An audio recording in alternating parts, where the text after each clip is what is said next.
How do popular YouTubers get people to come to their videos and stay for more? See, I had that problem a way back with another channel I had. I still do. I'm not an expert at this, but there's a few people out there who are experts at this, and they know one important thing. Sometimes writing a script can be a big task.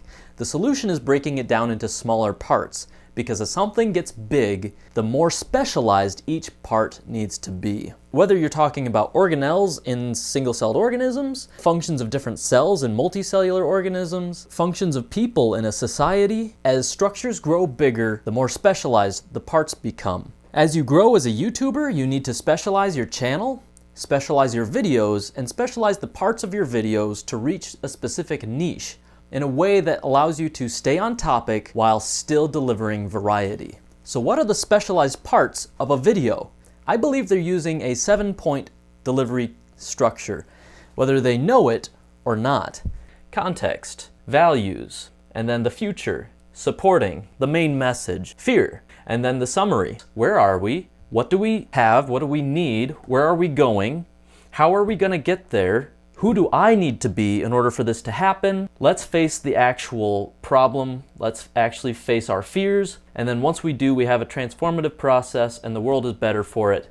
And then we have a better relationship with the context. 7 categories that your topic should flow through in order to get your point across and keep people watching. But this is boiled down from a 12-point delivery structure. Okay, so we're gonna analyze the 3 YouTubers, figure out how they fit into those 12 categories, and then I'll tell you how they boil down into these 7. First, how do they draw people into the video? Well, first is the title and the thumbnail. So here we have, could we create super soldiers? Sleep is just death being shy. The world's most wanted paintings. Thumbnails include a depiction of what you're talking about with big text, and that's definitely an artistic representation. Again, an artistic representation of what you're talking about, death being sleep. A side-by-side comparison or depiction of exactly what you're talking about. So boil it down, create curiosity with your title, and then just show the answer in the thumbnail. Okay. The world's most wanted paintings. History. He's telling a story in a historical context. In December of 1993, Russian artists Vitaly Komar and Alexander Melamid used a professional research firm to run a survey asking over 1,000 Americans a series of art-related questions. If politicians and entrepreneurs use polls, why not artists? So he gives us an oddity. What kind of a painting is going to result from this strange survey? The goal was to create the most and least wanted painting for the United States based on this data. And then he answers it right away. The data was gathered and then turned into this painting. A dreamlike landscape full of blue, with what looks to be a hiking family, and yes, George Washington. They also created America's least wanted painting with the same data. Then he goes on a tangent with other examples. They were commissioned to expand their survey, participants in 13 other countries. Komar and Melamid even moved their invention of survey art to a new medium, the most wanted song and the most unwanted song. But then he goes on to make an opinion with a hypothesis. With no hint of sarcasm, I can say, it's not terrible. But of course, these aren't the most wanted paintings. This isn't the most wanted music. So he starts with his hypothesis, and then he's gonna give examples or defend his hypothesis. Realistically, it would be very hard to create art that really appeals to people with this method without revealing its obvious underlying robotic patchwork. These artworks are more or less light satire based on real data. Okay, so then he gets to the moral of the story. And that's the thing about taste, isn't it? You can't please everybody. This is kind of a moral. Is it ethics? I don't know, but it's definitely a moral of this story. It's about not trying to appeal to everybody, because you can't. You'll end up pleasing no one. Or can you? So he did an interesting thing here, which is unique. He took the moral of his story and kind of flipped it upside down now, and goes on another tangent. Or can you? Star Wars might be the franchise with the widest audience in history, based on the hero's journey. The reason the monomyth is so prevalent is precisely because it appeals to so many people's psychology. So he comes back to the topic of the paintings. At the end of the day, it isn't about the ideas used, but the quality of the craft. These are artists that appeal to a lot of people outside of the art world. Okay, here's working in science. He's got another survey here. Asking what people wanted most in life, and number one was, of course, happiness. The biggest challenge to this? Not knowing what I want to do. Market research focuses on gathering data about what people want, but you need researchers and designers to translate that data into something people want. So now we're going into a sort of a scary place. They still often hit the mark with wider audiences, and in my experience, they seem to be getting worryingly better. I was brought there by an algorithm. It's easy to see the dystopian lining to things like targeted advertisements and algorithms. So he kind of brought it to a scary place for a brief second, talking about AI having control over everything, but on the other side, it's actually pretty convenient. To be perfectly honest with myself, those things can be pretty convenient. AI algorithms could easily build highly complex files of customers and begin to find out not only what you want, but what you don't know you want. Furthermore, the most wanted painting might be able to be generated by an AI in theory. One could combine huge amounts of data and already existing paintings into something that could really appeal to the widest audience possible. That was extremely fortuitous, because now it's happened. Or at least, with more data being considered, you could get a lot closer. And then he brings it down to a summary. I guess it would be to like what you like, but maybe move out of your comfort zone. If you don't know what you want, then there's no harm in trying new things. Let's take a look at the next example. So, first, why are we talking about this subject? He starts with the history and building up. They say that necessity is the mother of all invention. That's why periods in history that have seen large amounts of conflict have traditionally catalyzed huge leaps forward in technology. And it's still ongoing today. Okay, so we have history, we have building up, and then he goes into mystery. As of right now, the world's superpowers are piling billions of dollars into a new generation of military technology. So he answered that mystery with a current understanding. These are the things we are developing right now that are going to lead to the future. He already answered the question, but he's going to keep going. He's going to extrapolate what the future is going to hold. We're starting to become the weak link in warfare. So he extrapolated the hypothesis that we are going to be obsolete as soldiers in the future. These days, with our technology doing pretty much all the killing, the people controlling it are turning into a bit of an afterthought, and in some cases, even a liability. And then he's going to go on to defend that hypothesis with tangents or other examples. Think about it.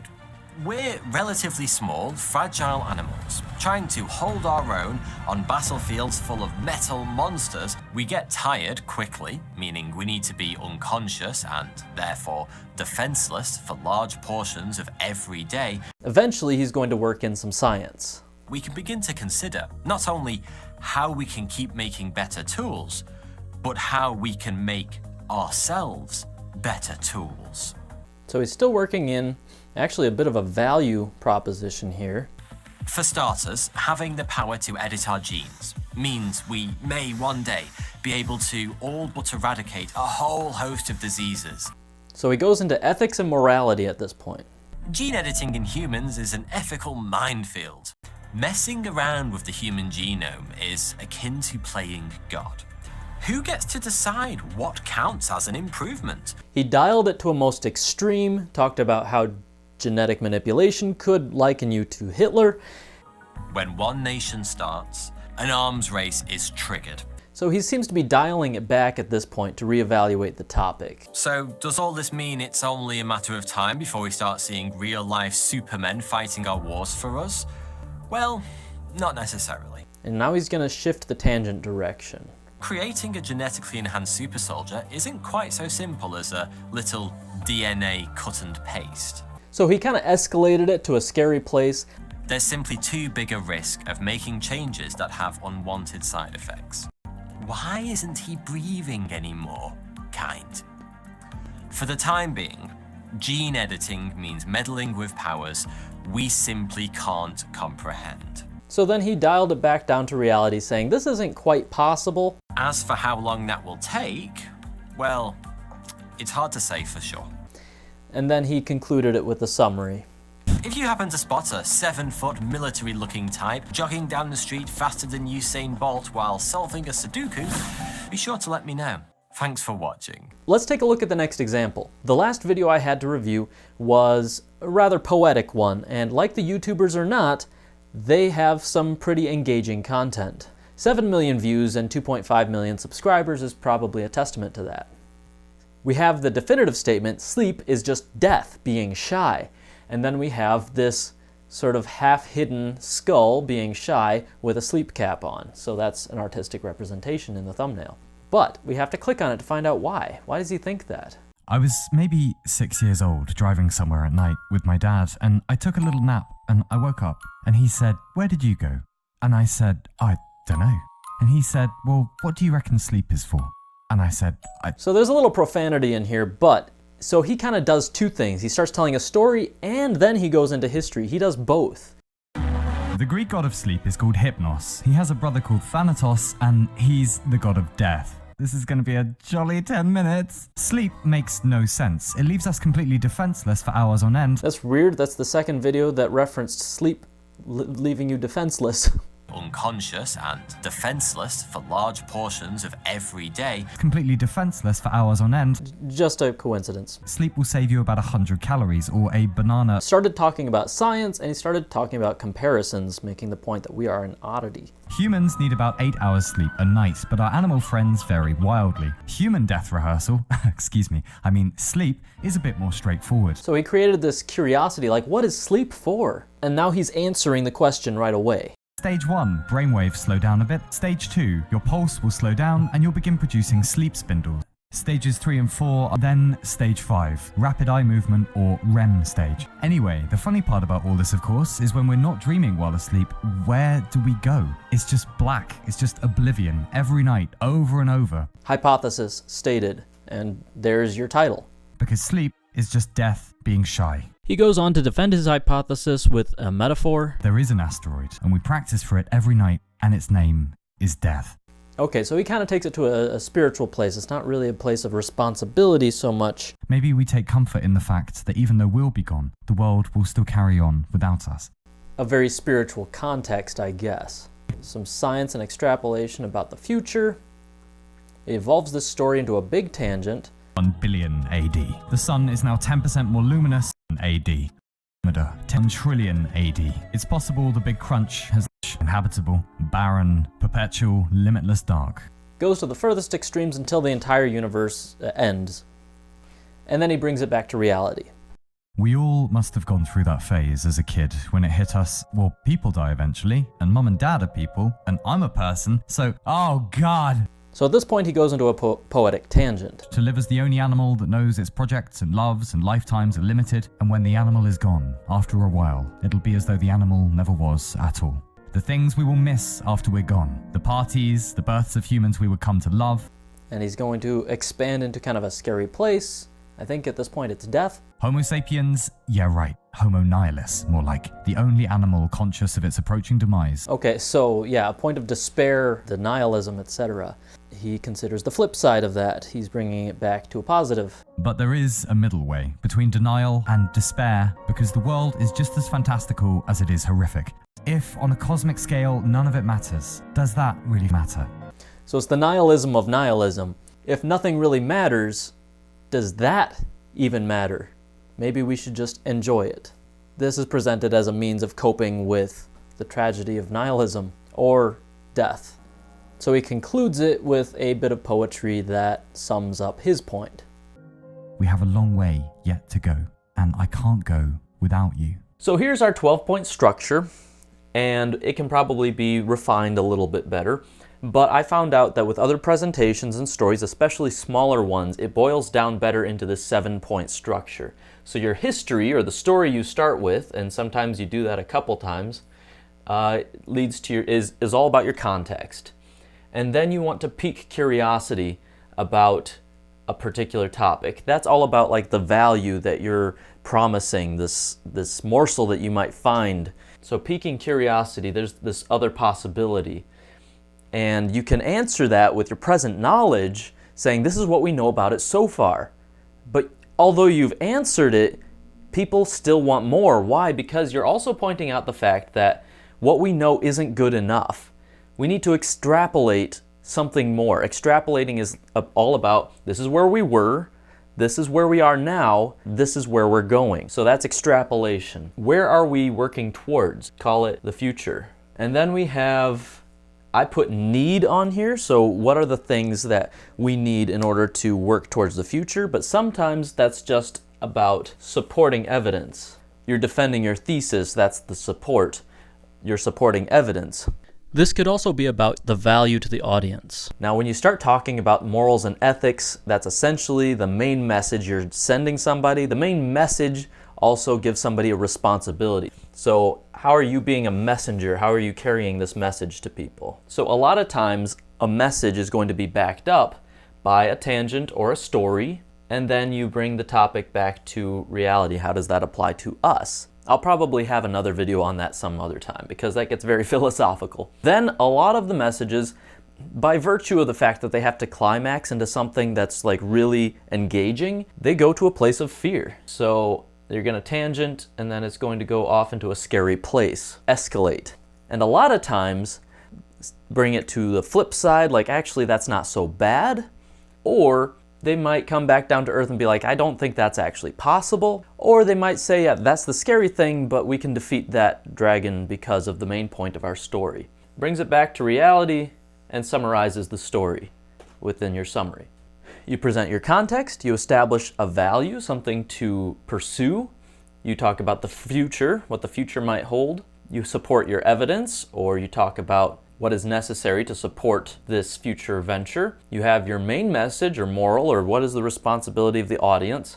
Bring it to kind of a scary place, and then you summarize the whole thing. So then you go through this 12-point delivery structure, and at the end you can add in some salt and pepper. Let's say go on a tangent with other examples. You can work in some science.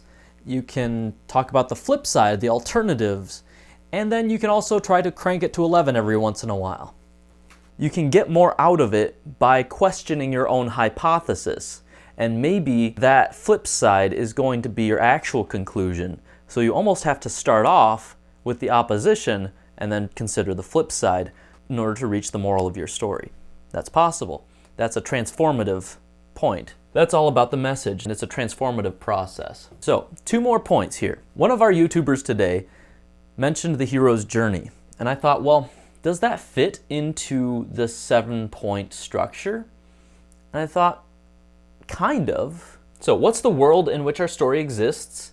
Who is our character? Usually they are young and they're still learning, so we've established that they have some character change to go through, and the world itself has some needs. Then there's an inciting incident.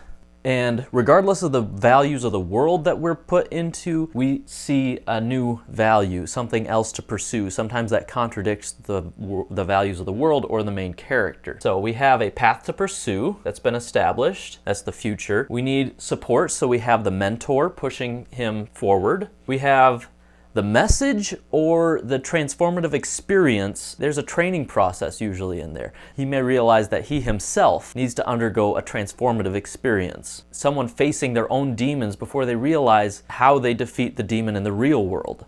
That would be the moral realized within the character. And then they face the fears, fighting the dragon, whatever it is they're killing. And then they come back, having been transformed and transforming the world. They've helped self and others. And I would argue that that happens mostly in the moment before they face their fears, because that is the point where most people would give up.